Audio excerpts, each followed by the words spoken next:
राधे राधे भक्तों, मेरे प्यारे श्रोताओं, चलिए आज हम मिलकर श्रवण करते हैं संतोषी माता की दिव्यमयी कथा का। एक बुढ़िया थी, उसके 7 बेटे थे। 6 कमाने वाले थे जबकि एक निकम्मा था। बुढ़िया अपने 6 बेटों की रसोई बनाती, उनको भोजन कराती और उनसे जो कुछ जूठन बचता वह अपने 7वें बेटे को दे देती थी। एक दिन वह अपनी पत्नी से कहने लगा, देखो मेरी माँ मुझसे कितना प्यार करती है। तो उसकी पत्नी ने कहा, क्यों नहीं, सबका जूठा जो तुमको खिलाती है। तो वह कहने लगा, ऐसा नहीं हो सकता, मैं जब तक अपनी आंखों से देख ना लूं तब तक मैं तुम्हारी बात नहीं मान सकता। तो बहू ने हंसकर कहा, देख लोगे तब तो मानोगे। कुछ दिन बाद त्योहार आया। घर में 7 प्रकार के भोजन और चूरमे के लड्डू बने। वह जांचने के लिए सर दुखने का बहाना करके एक पतला सा कपड़ा सिर पर ढककर रसोई घर में सो गया। वह कपड़े में से सब कुछ देखता रहा। 6 भाई भोजन करने आए। उसने देखा कि माँ ने उनके लिए सुंदर आसन बिछाया, उनको नाना प्रकार की रसोई परोसी, उनको प्रेम से खिलाया। वह ये सब कुछ देखता रहा। जब उसके 6 के 6 भाई भोजन करके उठे, तब माँ ने उनकी जूठी थालियों में से लड्डुओं के टुकड़े उठाकर एक लड्डू बना दिया। जूठन साफ कर बुढ़िया ने उसे पुकारा, बेटा तेरे 6 भाई भोजन कर गए, अब तू ही बाकी है, उठ अब तू भी खा ले। तो वह कहने लगा, माँ मुझे भोजन नहीं करना, मैं अब परदेश जा रहा हूँ। उसकी माँ ने उत्तर में कहा, कल का जाता है तो आज चला जा। वह बहुत दुखी हुआ और कहने लगा, हाँ मैं आज ही जा रहा हूँ। ये कहकर वह अपने घर से निकल गया। चलते समय उसे अपनी पत्नी की याद आ गई। वह गौशाला में कंडे थाप रही थी। उसने जाकर अपनी पत्नी से कहा, हम जावे परदेश, आवेंगे कुछ काल, तुम रहियो संतोष से, धर्म आपनो पाल। तो उसकी पत्नी ने उत्तर में कहा, जाओ पिया आनंद से, हमारी सोच हटाए, राम भरोसे हम रहे, ईश्वर तुम्हें सहाय। 2 निशानी आपने, देख धरो मैं धीर, सुधी मत हमारी बिसारियो, रखियो मन गंभीर। वह अपने पति से कुछ निशानी मांगने लगी तो वह बोला, मेरे पास तो कुछ नहीं है, ये अंगूठी है, इसको ले ले और अपनी भी कुछ निशानी मुझे दे दे। तो वह बोली, मेरे पास क्या है, ये गोबर भरा हाथ है। ये कहकर उसकी पीठ पर उसने गोबर के हाथ की थाप मार दी। इसके बाद वह वहां से चल दिया। चलते चलते वह बहुत दूर एक देश में पहुंचा। वहां एक साहूकार की दुकान थी। वहां जाकर कहने लगा, भाई मुझे नौकरी पर रख लो। साहूकार को जरूरत थी तो बोला, ठीक है तू रह जा। लड़के ने पूछा, मुझे तनख्वाह कितनी दोगे? साहूकार ने कहा, देख काम जब मैं देख लूंगा उसके बाद ही तुझे दाम दूंगा। साहूकार की नौकरी मिल गई। वह सुबह से रात तक खूब मन लगाकर काम करने लगा। कुछ दिनों में ही दुकान का सारा लेन देन, हिसाब किताब, ग्राहकों को माल बेचना, सारा काम करने लगा। साहूकार के 7-8 नौकर थे। वह सब चक्कर खाने लगे कि ये तो बहुत ही होशियार है और इतना काम कर रहा है। सेठ ने भी काम देखा और 3 महीने में ही उसे आधे मुनाफे का हिस्सेदार बना लिया। वह कुछ वर्ष में ही नामी सेठ बन गया और मालिक अपना सारा कारोबार उस पर छोड़कर परदेश चला गया। इधर उसकी पत्नी को सास ससुर दुख देने लगे। सारी गृहस्थी का काम करा के उसे लकड़ी लेने जंगल में भेज देते। इस बीच घर के आटे से जो भूसी निकलती उसकी रोटी बनाकर उसके लिए रख दी जाती और फूटे नारियल की नारियली में पानी दिया जाता। एक दिन वह लकड़ी लेने जा रही थी तो रास्ते में बहुत सी स्त्रियां संतोषी माता का व्रत करती हुई उसको दिखाई दी। वह वहां खड़ी होकर कथा सुनने लगी और पूछने लगी, बहनों तुम किस देवता का व्रत करती हो और उसके करने से तुम्हें क्या फल मिलता है? इस व्रत का विधान यदि तुम मुझे बता सको तो मैं भी इस व्रत को करूंगी। तब उनमें से एक स्त्री बोली, सुनो ये संतोषी माता का व्रत है। इसके करने से निर्धनता, दरिद्रता का नाश होता है और जो कुछ मन में कामना हो सब संतोषी माता की कृपा से पूरी होती है। तब उसने उनसे व्रत की विधि पूछी। वह भक्तनी स्त्री बोली, 1.25 आने का गुड़ चना ले लेना, इच्छा हो तो 5.25 आने का ले लेना या 1.25 रुपए का भी, सहूलियत के अनुसार लेना, जितनी तुम्हें सहूलियत लगी उस हिसाब से ले लेना। बिना परेशानी और श्रद्धा व प्रेम से जितना भी बन पड़े समाया लेना। प्रत्येक शुक्रवार को निराहार रहकर कथा सुनना। इसके बीच क्रम को टूटने मत देना। लगातार नियम का पालन करना। सुनने वाला कोई न मिले तो घी का दीपक जला उसके आगे या फिर जल के पात्र को सामने रखकर कथा कहना। जब तक कार्य सिद्ध न हो नियम का पालन करना और कार्य सिद्ध हो जाने पर व्रत का उद्यापन कर देना। 3 मास में ही माता मन वांछित फल प्रदान करती है। यदि किसी के ग्रह बहुत अधिक खोटे हों तो भी माता वर्ष भर में कार्य सिद्ध करती है। फल सिद्ध होने पर उद्यापन करना चाहिए, बीच में नहीं। उद्यापन में 2.5 सेर आटे का खाजा तथा इसी परिमाण से खीर तथा चने का साग करना। 8 लड़कों को भोजन कराना। जहां तक मिले देवर जेठ भाई बंधु के हों, ना मिले तो रिश्तेदारों और पास पड़ोसियों को बुलाना, उन्हें भोजन करा यथाशक्ति दक्षिणा दी माता का नियम पूरा करना। उस दिन घर में खटाई न खाना। ये सुन बुढ़िया के लड़के की बहू चल दी। रास्ते में लकड़ी के बोझ को बेच दिया और उन पैसों से गुड़ चना ले माता के व्रत की तैयारी कर आगे चली और सामने मंदिर देखकर लोगों से पूछने लगी, ये मंदिर किसका है? सब कहने लगे संतोषी माता का मंदिर है। ये सुनकर माता के मंदिर में जाकर माता के चरणों में लेट गई। दीन होकर विनती करने लगी कि माँ, मैं निपट अज्ञानी हूँ, व्रत के कुछ भी नियम मैं नहीं जानती, मैं दुखी हूँ। हे माता, हे जगत जननी, मेरा दुख दूर कर, मैं तेरी शरण में आई हूँ। माता को उस पर बहुत दया आई।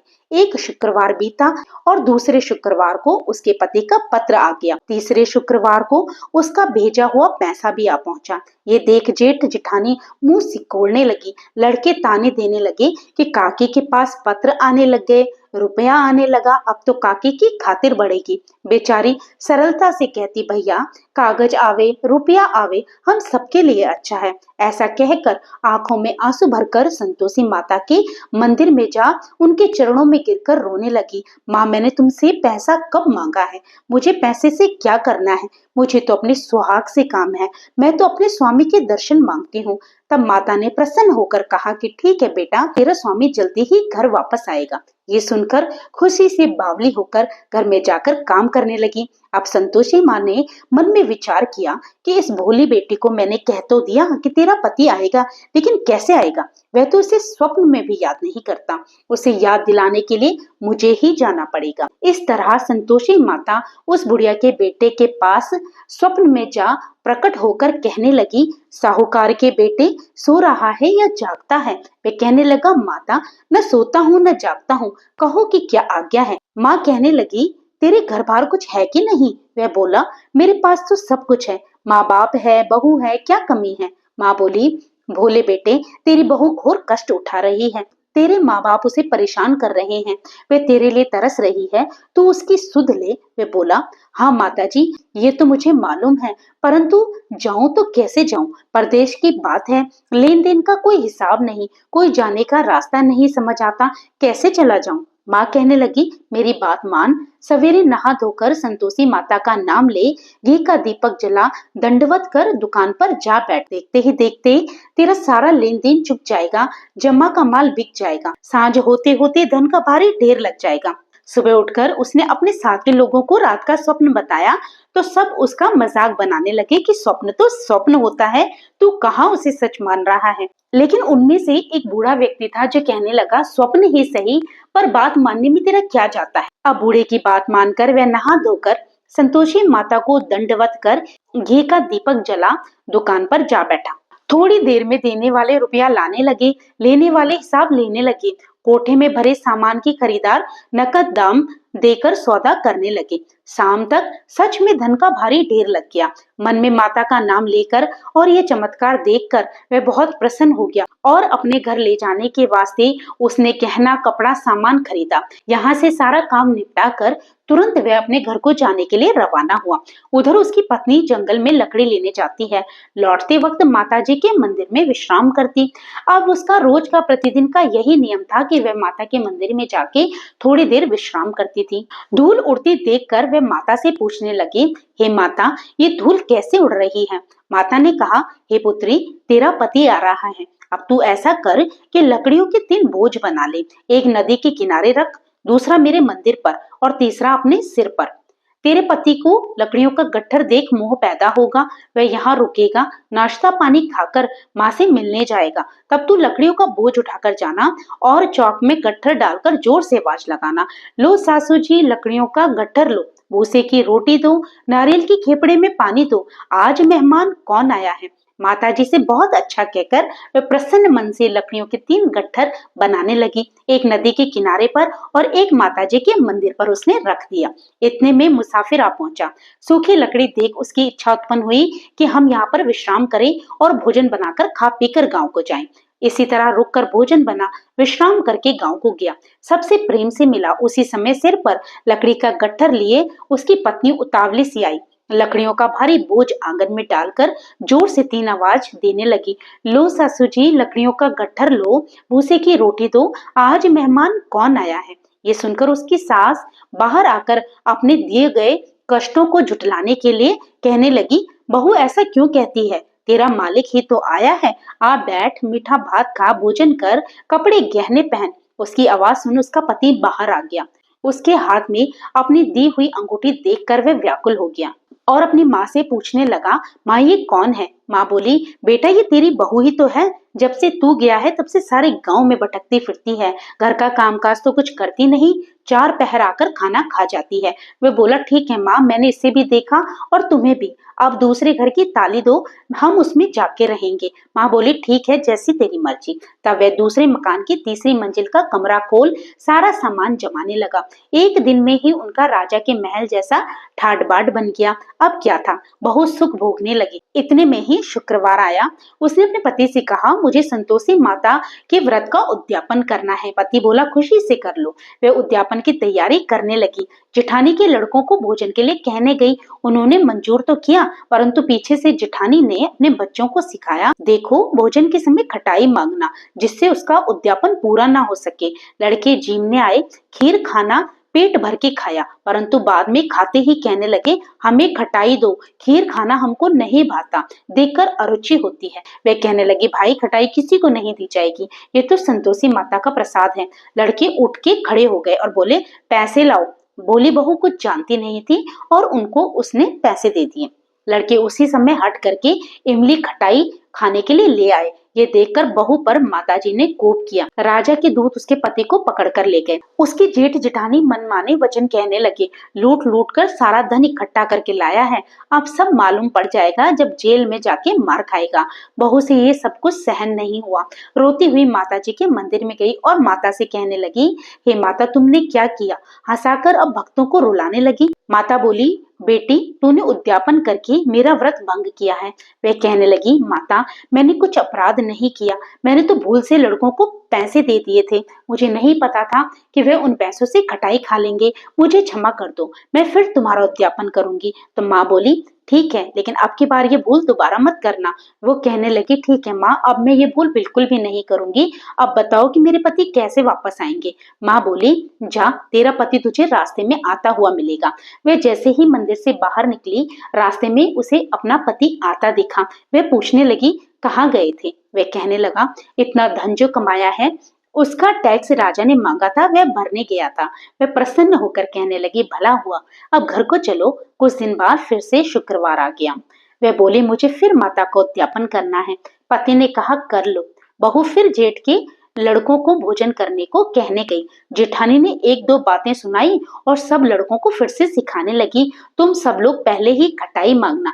लड़के भोजन से पहले कहने लगे, हमें खीर नहीं खानी, हमारा जी बिगड़ता है, कुछ खटाई खाने को दो। वह बोली, खटाई किसी को नहीं मिलेगी, आना हो तो आओ। वह ब्राह्मण के लड़के लाकर भोजन कराने लगी। यथाशक्ति दक्षिणा की जगह 1-1 फल उन्हें दिए। संतोषी माता इससे बहुत प्रसन्न हो गई। माता की कृपा होते ही 9वें मास में उसके चंद्रमा के समान सुंदर पुत्र हुआ। पुत्र को पाकर प्रतिदिन माता के मंदिर वो अब जाने लगी। माँ ने सोचा, ये रोज आती है, क्यों ना आज मैं इसके घर चलूं। ये विचार करके माता ने भयानक रूप बनाया।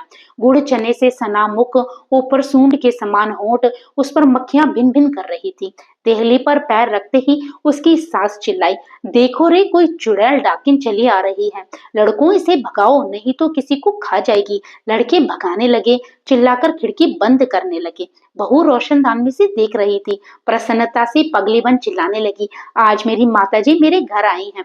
वे बच्चे को दूध पीने से हटा देती है। इतने में उसकी सास को उस पर गुस्सा आ गया। वे बोली, क्या उतावली हुई है, बच्चे को पटक दिया। इतने में माँ के प्रताप से लड़के ही लड़के नजर आने लगे। वे बोली, माँ मैं जिसका व्रत करती हूँ ये वही संतोषी माता है।